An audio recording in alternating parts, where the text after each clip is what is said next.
Bharat future సిటీలో December 8, 9 తేదీల్లో జరిగే తెలంగాణ రైజింగ్ గ్లోబల్ సమిట్ 2025కు దేశ విదేశాల నుంచి ప్రముఖ పారిశ్రామికవేత్తలు, వివిధ రంగాల నిపుణులు, విద్యావేత్తలు, అంతర్జాతీయ సంస్థల ప్రతినిధులు తరలిరానున్నారు. రాష్ట్ర భవిష్యత్తును ఆవిష్కరించే దిశగా జరిగే ఈ గ్లోబల్ సమిట్లో 2 రోజుల పాటు మొత్తం 27 ప్రత్యేక ప్యానెల్ చర్చలు జరుగుతాయి. ఎనర్జీ, గ్రీన్ మొబిలిటీ, ఐటీ, సెమీకండక్టర్లు, health, education, tourism, urban infrastructure, వ్యవసాయ పరిశ్రమలు, మహిళా వ్యాపారవేత్తల ప్రోత్సాహం, గిగ్ ఎకానమీ, సామాజిక సంక్షేమం, స్టార్టప్లు వంటి విభిన్న రంగాలపై చర్చలు ఉంటాయి.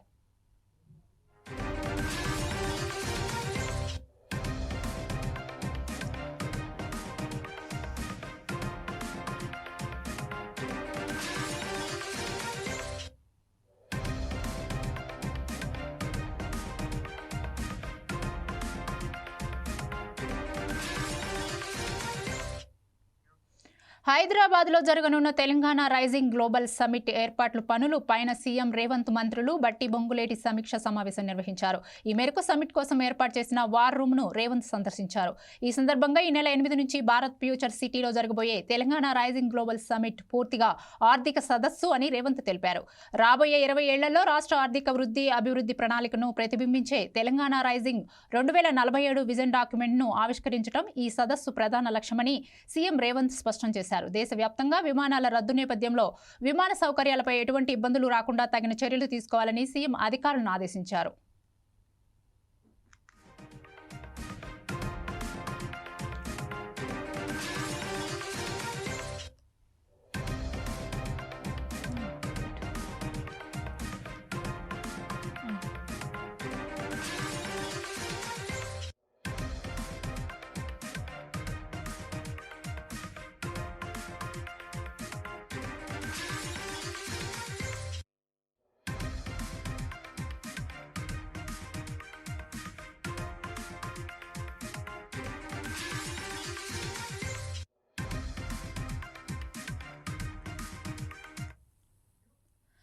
హైదరాబాద్లో జరగనున్న తెలంగాణ రైజింగ్ గ్లోబల్ సమిట్ ఏర్పాట్ల పనులపైన సీఎం రేవంత్ మంత్రులు బట్టి పొంగులేటి సమీక్ష సమావేశం నిర్వహించారు.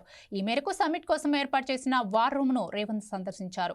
ఈ సందర్భంగా ఈ నెల 8 నుంచి భారత్ ఫ్యూచర్ సిటీలో జరగబోయే తెలంగాణ రైజింగ్ గ్లోబల్ సమిట్ పూర్తిగా ఆర్థిక సదస్సు అని రేవంత్ తెలిపారు. రాబోయే 20 ఏళ్లలో రాష్ట్ర ఆర్థిక వృద్ధి, అభివృద్ధి ప్రణాళికను ప్రతిబింబించే తెలంగాణ రైజింగ్ 2047 విజన్ డాక్యుమెంట్ను ఆవిష్కరించడం ఈ సదస్సు ప్రధాన లక్ష్యమని సీఎం రేవంత్ రెడ్డి స్పష్టం చేశారు. దేశవ్యాప్తంగా విమానాల రద్దు నేపథ్యంలో విమాన సౌకర్యాలపై ఎటువంటి ఇబ్బందులు రాకుండా తగిన చర్యలు తీసుకోవాలని సీఎం అధికారులను ఆదేశించారు. ఇక దీనిపై మరింత సమాచారం మా చీఫ్ ఎడిటర్ నేతాజీ అందిస్తారు. నేతాజీ చెప్పండి. భారత్ ఫ్యూచర్ సిటీలో ఈ నెల 8, 9 తారీఖుల్లో తెలంగాణ రైజింగ్ గ్లోబల్ సమ్మిట్ అన్నది జరగబోతోంది. ఈ సమ్మిట్ ద్వారా తెలంగాణ రాష్ట్రాన్ని ఏ విధంగా అభివృద్ధి చేయబోయేది 2047 నాటికి $3 ట్రిలియన్ ఆర్థిక ఎకానమీగా సృష్టించాలని రేవంత్ రెడ్డి నిర్ణయించుకున్నారు. కాబట్టి దానికి సంబంధించి ఎలాంటి ఆలోచనలతో ముందుకు వెళ్లబోతున్నారన్నది ఆ 2 రోజుల్లో ఆవిష్కరించే అవకాశం అయితే మనకు కనిపిస్తుంది. మనకు అందుతున్న సమాచారం ప్రకారం ఈ నెల 9వ తారీఖున రాష్ట్ర ప్రభుత్వం తెలంగాణ రైజింగ్ 2047 విజన్ డాక్యుమెంట్ ని ఆవిష్కరించబోతుంది. అందులోనే ఈ $3 ట్రిలియన్ ఆర్థిక వ్యవస్థగా తీర్చిదిద్దే రోడ్ మ్యాప్ ఏదైతే ఉంటుందో ఆ డాక్యుమెంట్ ను కూడా అందులో ప్రకటించబోతున్నారు. ఇక ఈ సమ్మిట్ కి రావాల్సిందిగా దేశంలో ఉన్న అన్ని రాష్ట్రాల ముఖ్యమంత్రులు, గవర్నర్లతో పాటు కేంద్ర మంత్రులను కూడా తెలంగాణ ప్రభుత్వం స్వయంగా ఆహ్వానిస్తుంది. దానికి సంబంధించిన బాధ్యతలను పలువురు మంత్రులతో పాటు ఎంపీలకు కూడా ఇప్పటికే అప్పగించింది. వాళ్ళంతా కూడా ఆయా రాష్ట్రాలకు వెళ్లి అందరినీ ఆహ్వానిస్తున్న పరిస్థితి అయితే మనం చూస్తూనే ఉన్నాం. ఇంకా ఈ తెలంగాణ రైజింగ్ గ్లోబల్ సమ్మిట్ ఏదైతే ఉంటుందో దీన్ని ఓ లెవెల్లో నిర్వహించాలని ఇప్పటికే అన్ని ఏర్పాట్లను చేస్తున్నారు. ప్రత్యేకంగా ఒక కంట్రోల్ రూమ్ ను కూడా ఏర్పాటు చేశారు. ఆ వార్ రూమ్ లో ఎలాంటి డిస్కషన్ జరగాలన్నది కూడా ఇప్పటికే డిప్యూటీ సీఎం భట్టి విక్రమార్కతో పాటు ఇటు రేవంత్ రెడ్డి కూడా అధికారులకు దిశానిర్దేశం చేస్తున్నారు. ఏ రకంగా ఈ సమ్మిట్ ని విజయవంతం చేయాలన్న దాని మీద కూడా ఎప్పటికప్పుడు తగిన సలహాలు, సూచనలు ఇస్తున్నారు. దావోస్ లో ప్రతి ఏటా జరిగే వరల్డ్ ఎకనామిక్ ఫోరం ఏదైతే సదస్సు ఉంటుందో దాన్ని తలపించే విధంగా అంతర్జాతీయ స్థాయిలో ఈ సదస్సు జరగాలని ముఖ్యమంత్రి రేవంత్ రెడ్డి నిర్ణయం తీసుకున్నారు. కాబట్టి అందుకు తగినట్లుగానే ఎప్పటికప్పుడు అధికారులకు పలు సూచనలు చేస్తూనే ఉన్నారు. ఇక ఈ సమ్మిట్ లో పాల్గొనేందుకు దేశ విదేశాల నుంచి ఎందరో అతిథులు రాబోతున్నారు. మొత్తం ఈ సమ్మిట్ లో 27 ప్రత్యేక సెషన్స్ ఉంటాయి. వివిధ రంగాలపైన చర్చలు కూడా ఉంటాయి. మొత్తం 2 రోజుల పాటు జరిగే ఈ గ్లోబల్ సమ్మిట్ లో ఆ పలువురు పారిశ్రామికవేత్తలతో పాటు ఎందరో ప్రముఖులు కూడా హాజరయ్యే అవకాశం అయితే మనకు కనిపిస్తుంది. ఇక ఇందులో ఎలాంటి డిస్కషన్స్ ఉంటాయంటే energy, green mobility, IT, semi కండక్టర్లు, health, education, tourism, urban infrastructure, వ్యవసాయం, పరిశ్రమలు, మహిళా వ్యాపారవేత్తల ప్రోత్సాహం, గిగ్ ఎకానమీ, సామాజిక సంక్షేమం, స్టార్టప్లు వంటి విభిన్న రంగాలపైన కూడా చర్చ ఉంటుంది. అలానే world health organization, world bank, Asian development bank, UNICEF ప్రతినిధులతో పాటు TERI, BCG, Micron India, Hitachi energy, ఓటు power, Greenko, Apollo hospitals, IIT Hyderabad, NASSCOM, Safran, DRDO, Skyroot, Dhruva space, Amul, Laurus labs, GMR, Tata realty, Kotak bank, Goldman సాక్స్, అలానే Blackstone, Deloitte,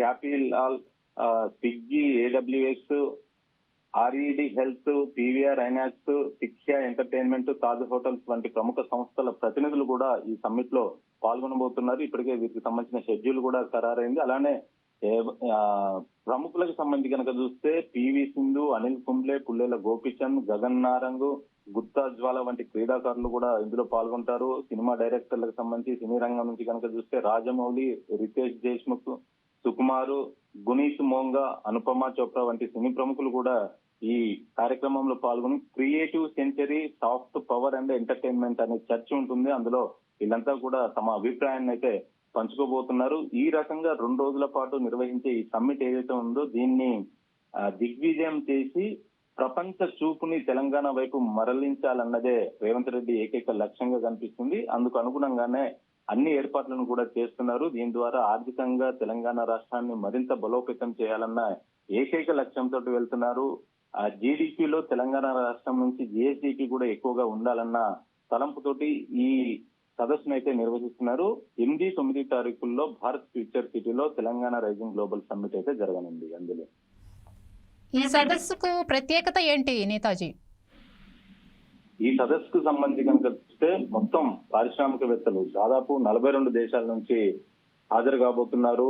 1660 మందికి పైగా హాజరవుతారన్నట్టుగా ఇప్పటికీ మనకి ప్రభుత్వం నుంచి సమాచారం అందుతుంది. క్రీడాకారులు కావచ్చు, అంటే అన్ని రంగాలకు సంబంధించిన క్రీడాకారులు, ఆయా ఆటల్లో క్రికెటర్లు కావచ్చు, ఫుట్బాల్ ప్లేయర్స్ కావచ్చు, ఇలా రకరకాల క్రీడాకారులు కూడా అటెండ్ అవుతారు. తద్వారా తెలంగాణకు సంబంధించి ఈ సమ్మిట్ ఏదైతే జరుగుతుందో దాన్ని దిగ్విజయం చేయడం ద్వారా మొత్తం ప్రపంచ దృష్టి అంతా కూడా తెలంగాణ వైపు పడుతుంది. భారత్ లో మరీ ముఖ్యంగా తెలంగాణ రాష్ట్రం పరిశ్రమలకు ఏ విధంగా అనుకూలంగా ఉంది, ఇక్కడి రాష్ట్ర ప్రభుత్వం ఎలాంటి ప్రోత్సాహకాలను అందిస్తుంది అన్నది కూడా చెప్పే ప్రయత్నం అయితే ఈ సదస్సు ద్వారా తెలంగాణ ప్రభుత్వం చేయబోతుంది. రెడ్ కార్పెట్ పరిచి మరీ పారిశ్రామికవేత్తలకు ఆహ్వానం పలకాలన్నట్టుగా ఇప్పటికే తగిన పాలసీలను కూడా రూపొందించారు. కాబట్టి ఎలాంటి ప్రోత్సాహకాలను అందిస్తారన్నది కూడా తెలంగాణ ప్రభుత్వం చెప్పే ప్రయత్నం అయితే ఈ సదస్సు ద్వారా చేయబోతుంది. పారిశ్రామికవేత్తలు కూడా పెద్ద ఎత్తున పెట్టుబడులు ఇక్కడ పెట్టేందుకు ఇప్పటికే ముందుకు వచ్చారు. అటు అజయ్ దేవగన్ అయితే ఫిల్మ్ సిటీని ఏర్పాటు చేసేందుకు ముందుకు వచ్చారు.